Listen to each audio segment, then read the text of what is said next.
Hello, you alright? Yeah, good to see you. Good to see you.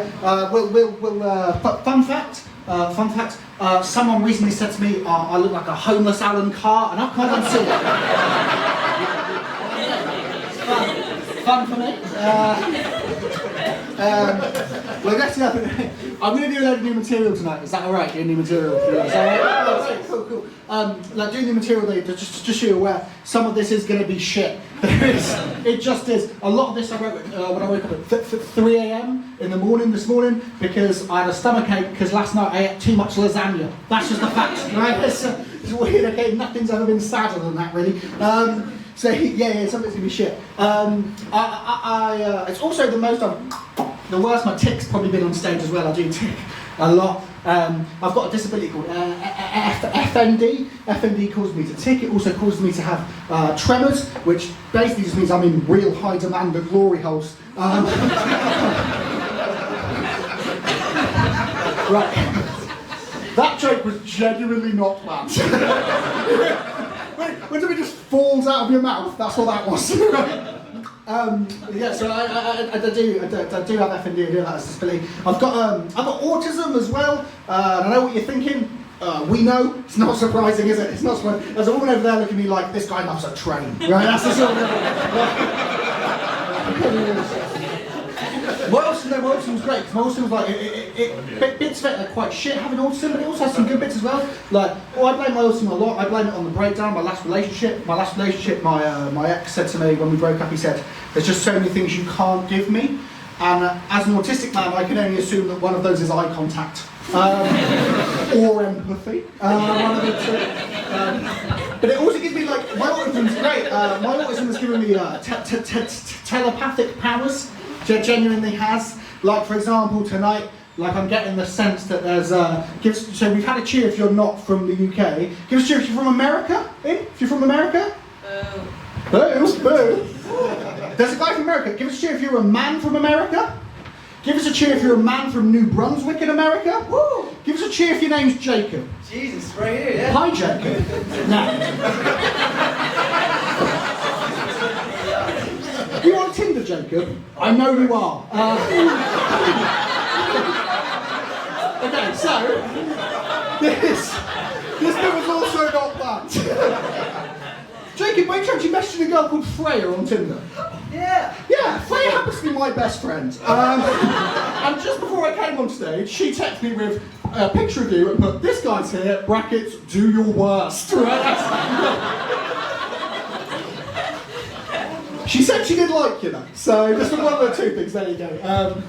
Anyway, that bit's over now. After that I can actually do my job now. That was fun for me, I really enjoyed that, that was great. Yeah, I do. I am the same, my FND, I am disabled. I recently got invited to a magazine with the article that was titled Yorkshire's Most Inspiring People. And like, honestly, like first, I was like, that's really overwhelming, but my main thought was, fuck, we've got a lack of inspiring people in Yorkshire, right? If it's me, right? So that's an issue, okay? But yeah, I do have a disability, and I do still do other things as well, like, but my biggest issue in life at the minute isn't the disability, my biggest issue in life at the minute is that I worry people think I'm posh, right? Because I'm like, I'm fully aware I've got the face of a man who calls his dogs human names, but his kids' dog names, right? So like I've got Dave on the lead, but Rolly in the pram, right? That's sort of, I'm fully aware that's the prick face I've got, right? That is. And it's like, lots of people sometimes can say things like, they don't do that, that would be weird. If anything, insensitive, that's what I call it. Disgusting, actually.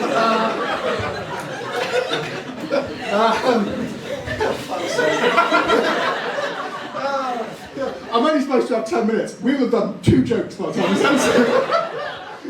You're in for the long haul tonight, guys.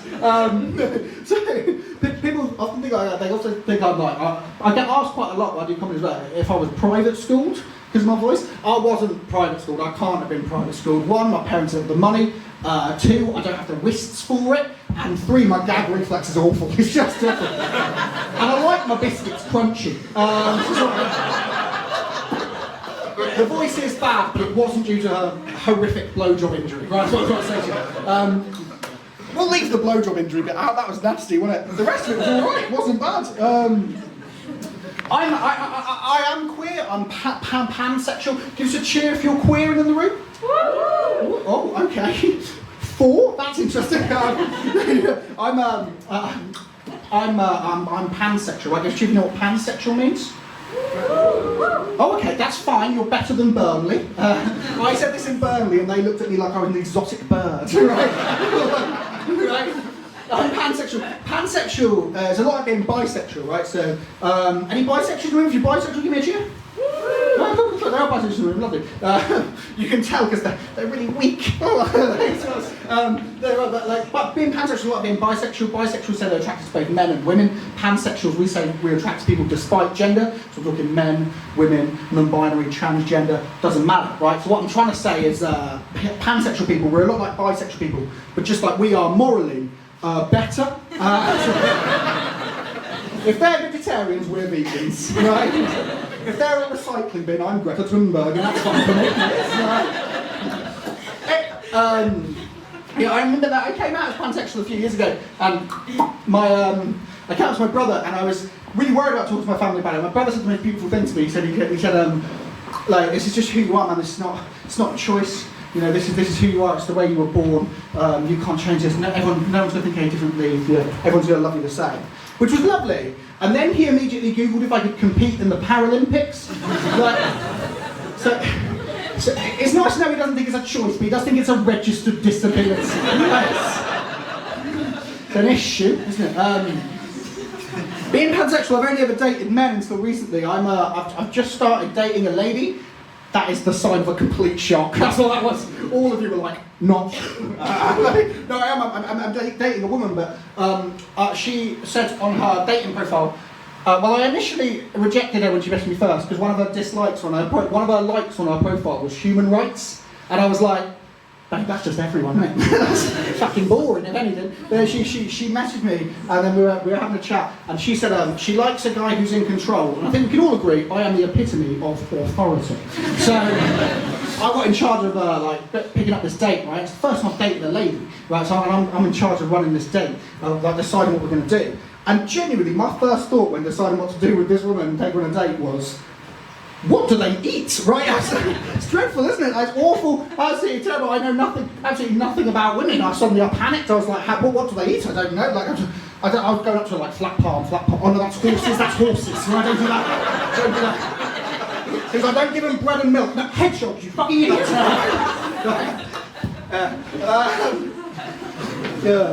Anyone ever cried on a piece of bread?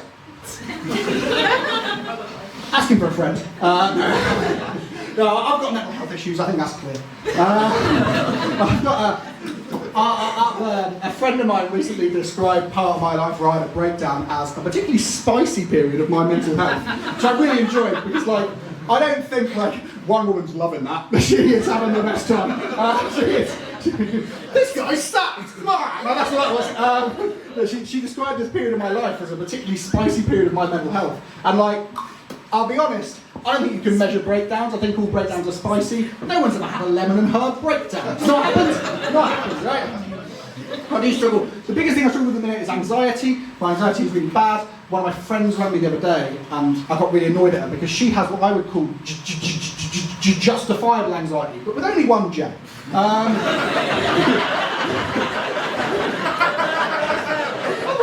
Just to type. This has been, for me, hellish. Be honest, this has been a disaster from moment one, right? So she had what I would call justifiable anxiety, right? Anxiety for the right reasons. That's not my level. I've got anxiety for everything, right? So she's like, I gave this presentation at work, I was really nervous, and I was like, Imogen, that is nothing. Only last week I lost my shit in Asda because I bought a 3-pack of peppers and didn't know what to do with the green one, right? That's where old Mitchell's at, right? And I'll leave you with this. I talk a lot about mental health on stage. That sounded like I was horny for mental health. And you know what, man? We should be. We should be horny. I'm doing the next bit and get talking at it. It's just me going, it's time to get horny for mental health.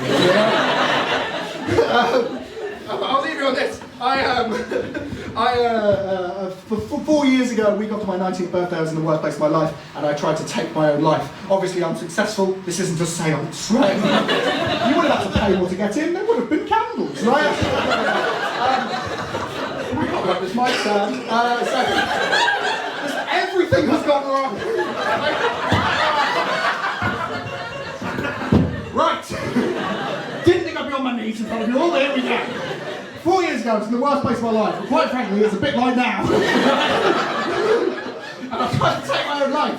Right? And it's nights like this where I think about it, because I get to do this now, and I'm on stage in this position, and it just makes me think, what's it fucking worth not doing? Jesus, that punchline took too long to get to. You've been fucking laughing.